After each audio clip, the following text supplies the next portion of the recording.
La Côte d'Ivoire, le Cameroun, le Gabon sont entre autres un certain nombre de pays qui, en cette année 2025, vont organiser des élections, notamment la plus importante étant l'élection présidentielle.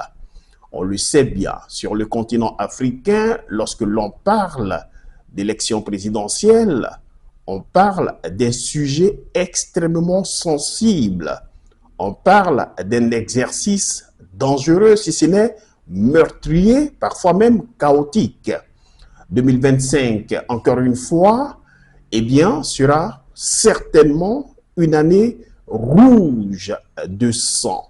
Une année où les Africaines et les Africains seront pris au piège de façon collective, eh bien, à un exercice maquillé de démocratie, mais qui, dans le fond, reste une forme de dictature pure et dure. Et pour cause, sur le continent africain, lorsque l'on parle d'élections, notamment d'élections présidentielles, on parle d'enjeux géostratégiques, géopolitiques, économiques hautement sensibles, où parfois, eh bien, ceux qui tirent les ficelles sont hors du continent africain. Nous vous proposons aujourd'hui, eh bien, d'entrer au cœur d'un sujet qui vous permettra certainement, eh bien, de disposer d'un certain nombre de clés afin de pouvoir lire entre les lignes. Nous allons parler, eh bien, de la distraction de masse.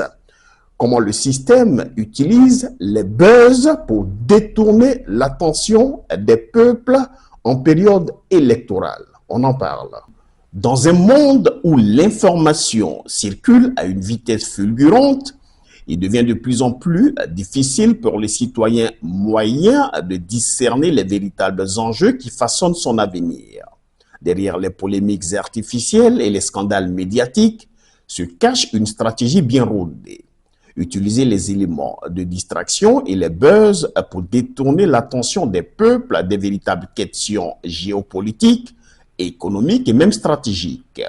Le divertissement et l'information sont aujourd'hui omniprésents grâce aux médias traditionnels et aux réseaux sociaux.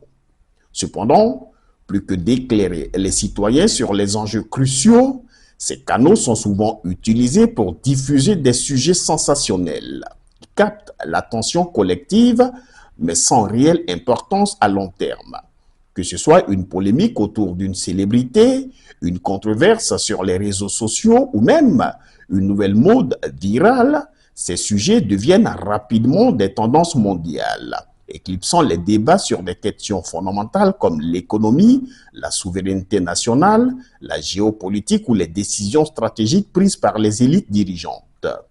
Le philosophe Noam Chomsky, dans son ouvrage « La fabrication du consentement », explique comment les médias de masse servent souvent à façonner l'opinion publique en détournant l'attention des véritables enjeux. Selon lui, l'un des outils les plus efficaces est la diversion. En inondant l'espace médiatique de sujets futiles ou polarisants, on empêche les citoyens de se concentrer sur les décisions stratégiques qui impactent réellement leur avenir.